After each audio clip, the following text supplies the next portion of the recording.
So my next guest is Diana Aviv. Diana leads independent sector, and if you don't know her, I'm sure you will right after this, because this is going to be an incredible fun time. Diana has actually been, I would say, the best and forefront leader in understanding what's happening in the field of the nonprofit sector.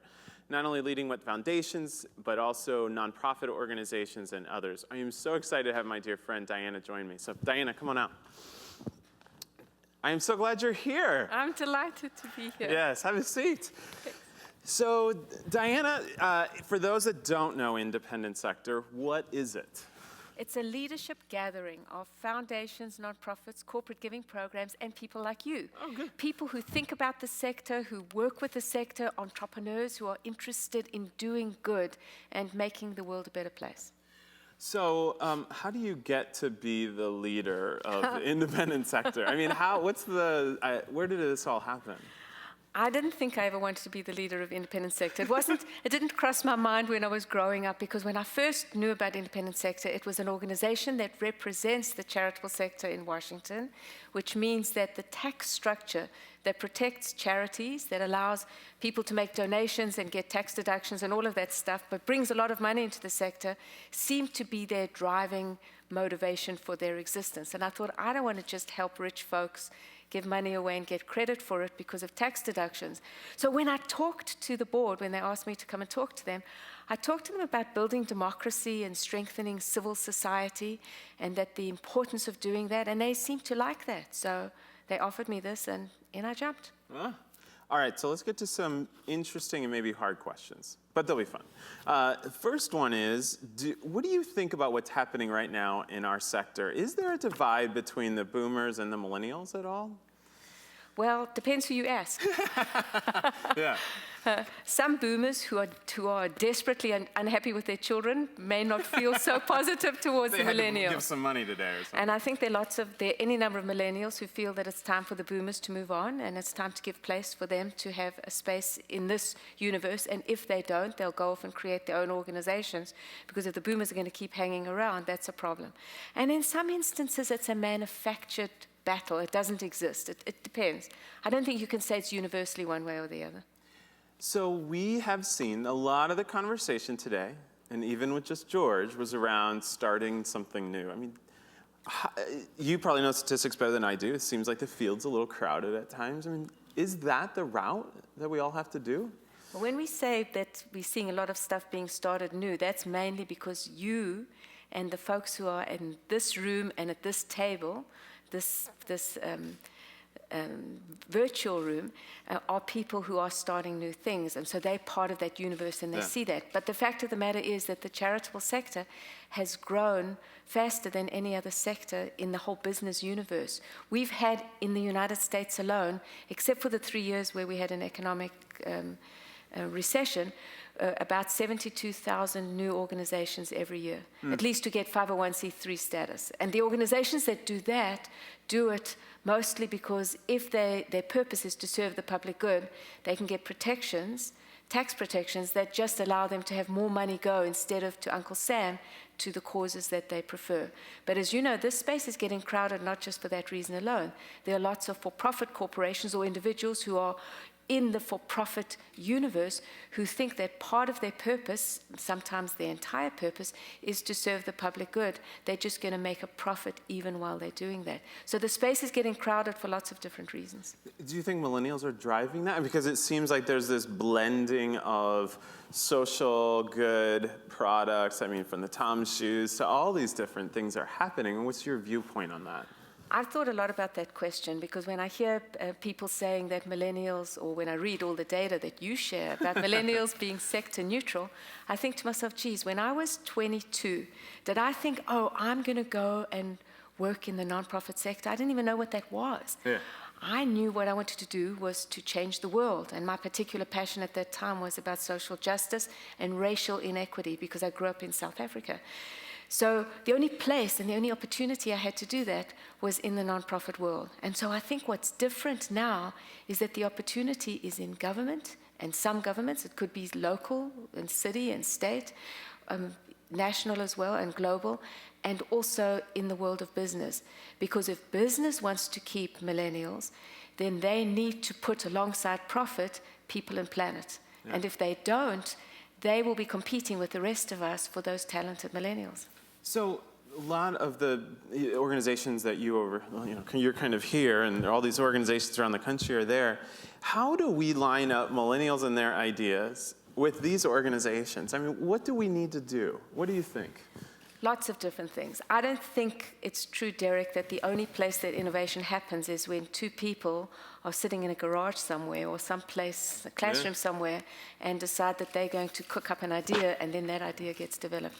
I think that it's about leadership, it's about drive, it's about passion, and that there are lots of places in which you can do that. You can do it in an existing organization. You're always in an existing space, and you're always swimming upstream.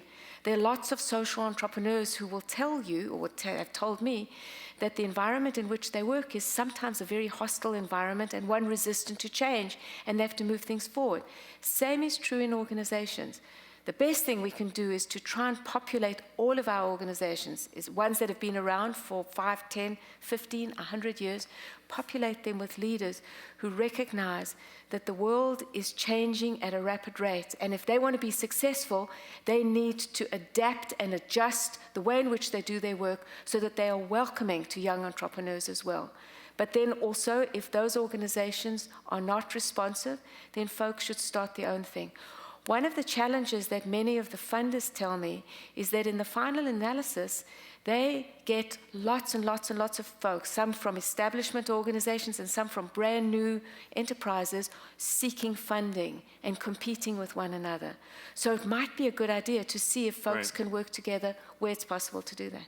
Okay, so let's go to our online audience. Question here. From a human talent perspective, what do you see as being the biggest challenge for nonprofits?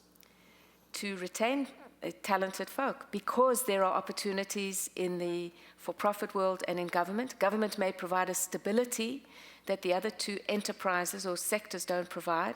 And generally, I would say that in the for-profit world, although not exclusively, but generally, salaries may be, especially at the mid-level and higher level, may be much higher than are available to nonprofits. So I think that the resources and the finances that are available in the business world create an incentive away from being in an exclusively cause-related sector. I also think it's pretty hard to do our work. We don't have the support services. When the studies that have been done show that the average stay in the charitable sector for leaders of medium to small size organizations is 3 to 5 years for the leaders. And the reasons they cite why they leave is because they don't have a support network, they don't have the resources, and the boards drive them crazy. Those 3 reasons. When we look at talent, you mentioned resources. What are the resources they need to retain? I mean, is it just money? No, it's not just money. It's an attitude about leaning into what folks need and want. People want to feel that they're making a difference. And if they're coming into an organization and they're just a cog in a wheel, they're doing the least amount because they're the most inexperienced and they're not part of the decision making. They're not owning their experience and feeling valued, and they're not getting feedback in a rapid way, then I think that they're going to leave. When I heard the needs that millennials have in order to feel relevant and to participate, I thought to myself, everybody needs that. When last did I do a project where I didn't want to know soon afterwards whether I was making a difference? I wanted to know that as well, because it helps me to do the work better, and it helps me to change from a direction that may be useless or ineffective to a direction that's going to make a difference. In the end, I'm there to make a difference. So they want that as well. And I think the other thing that I think we're going to have to do that will be more helpful is to be less top-down. I think we have created historically institutions that are very hierarchical, and the decisions get made by the CEO, by the VPs, sitting together and creating a nice team in that environment. But what about pushing some of the decisions down at a different kind of level and flattening it? Because some of the very best ideas come from the newest people who are closest to the ground and who are connected to the outside world in the way in which folks who've been there a while are not. So let's have it all mixed up, and the organization will be much better for it. The organizations that you see and look at, talk with, all of those things, is it really board challenges that might exist where we might have some of that, or is it leadership? I mean, what are the groups or institutions within the organization that really need to drive this change?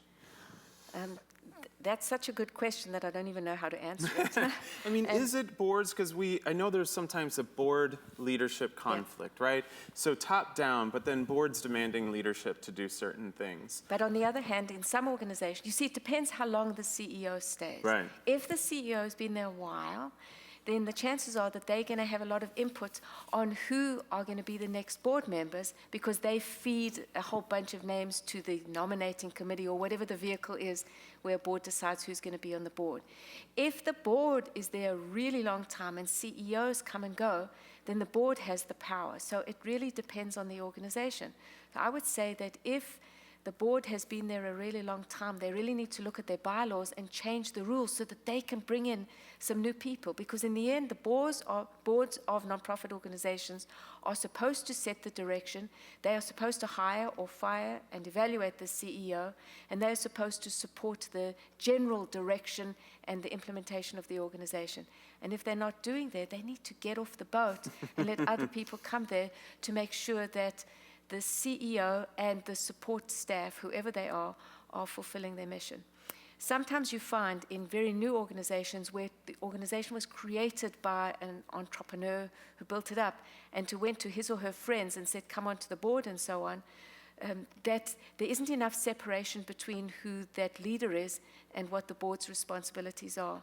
And it would be very useful for them to kind of get with the program and figure out how to create an accountability system, because those people who created the organization sometimes aren't necessarily the ones to take it to scale. Their greatness was in getting it going, and that it would be better now to pass it on and let other folks move it into a different direction. To do that, you have to have an independent board. Very much so. What is keeping you up every night? What's happening in our field right now that you're really concerned about? I think that we are a very disaggregated field. We are very siloed. That people in the quest for impact and assessing their own outcomes have become laser-like in their focus, and we've become quite disaggregated. Our technology has flattened access to information in a way in which we can get anything in real time that we really want, and we can weigh in and participate in ways that we couldn't before, so that there's a much greater democracy. But it's also allowed us to become more siloed, so that if I have a particular political point of view, I can pick to read certain kinds of things online and participate in activities online that narrows the scope of my engagement. And so we have lots of tribal communities or clans of entities that are not connected to one another. And I think that that has weakened our democracy. And that we, as we think about the things we're doing, if we are only focused on ourselves and we are only doing that, we are missing the larger social ecosystem of which we're a part. And whether you're the great, mighty Gates Foundation with $3.5 billion to give away every year, or whether you're a small startup that's got $20,000 in the bank to do your work, both entities need all of the rest of the sector in order to succeed, because you may save a person's life, but you haven't secured that person's world. And to secure the world, you need to be connected. And to do that, we need to have a collective responsibility for our society. And that worries me deeply. And it's one of the reasons why I'm looking at ways for IS, my organization, to reinvent itself. And we are looking at 25 to 30 years to think about a new way in which we can add Because you're doing value. some visioning far out. Talk about Long-term that. visioning. I went to the board and said, I don't want to look at 3 to 5 years and what are the next parts and pieces, because that's just being better at what we're doing in a more artful way. I want to think of a time when I wouldn't be there, and when all the people on the board wouldn't be there, 25 to 30 years out, and where the folks who are then in this place would say those folks were really thoughtful about the future and they created the stepping stones. And I said to them, let's think about whether we should even be there. What will the world look like? What will civil society look like? What are the trends that are going to affect those outcomes? And then what kind of role can we play, ranging from not existing to doing something completely different? We're in the middle of that process right now, so I can't tell you quite where it's going to go. But one of the things we are deeply concerned about and want to solve for is this disaggregation that I was talking about, the way in which small d democracy is not working and how we build that up again. So there's a question online that everybody's voting on. Yeah. It's around burnout. Ah. How do burnout's a big issue from our nonprofit employees. What can the organization do to battle this, as we were talking about human talent? So there are lots of different ways. One is to have a Friday where it's a complaining day, where you get the opportunity to whine about anything you like. I like the We have somebody online that just told me that I used the word so and awesome too much, so maybe that was their Friday today. Stop using those words. They're what called useless words. Yes, We've got to we use will. right. I like the word wine, the W-I-N-E kind and the W-H-I-N-E I think that's kind. one of the first time we wine and met, wine. too. Right, exactly. And we sat around, I remember, having a glass and also complaining. So that's one way. Another way is to have a peer support system. Because part of the reason that people burn out is because it's all on them. They don't have enough resources, and there's nobody to share it with. Maybe there's a new and a different way of doing things more effectively than the way in which they're doing it. Another is to figure out a solution that's going to work and take on only what you can and not more. And of course, millennials tell us all the time that work-life balance really matters. So when people like me send emails at 3 o'clock in the morning because I can't sleep, knowing that somewhere in the world it's not 3 o'clock in the morning and maybe it would be good for them, it's actually not such a good thing, because the message to them is that you're supposed to be working all the time. So that if we build in and make work purposeful but also playful, so playful and purposeful together, we can help reduce the burnout. And also, by the way, when people have vacation, let them be on vacation. When people have time off, let them have time off. Don't just make it family friendly, make it people friendly. Good. Last question. Imagine that this whole room was filled with coordinators, volunteer coordinators, marketing coordinators, fundraising, typical first positions by millennial nonprofit employees. What would you tell them? Wow. Do as good a job as you can. Anybody who tells you that you can do a half a job and you'll just be fine, you're not going to get very far. In any first job, no matter what you do, try and be really good at what you do and successful and demonstrate that. And know that you're in a very competitive environment in which there are lots of competing influences, pressures, and so on. And just make sure that what you're doing works. When you hit obstacles, know that that's part of life and that there are others who've had those experiences, and figure out from them what would be a good way to navigate those. But if the obstacles continue non-stop and there's no let-up under any circumstances, maybe then it's time to change jobs. Thank you. I appreciate it. Make sure that you follow Diana Aviv on Twitter. She is going to be in our Tumblr room right after this to get to some of the questions that we didn't get to online and here in our interview. So make sure and ask her in there. And follow Independent Sector. They've got some incredible things happening. They've got a fall conference that you need to head to if you're in our field. It's the place to be. So thanks so much, Diana. Thank you.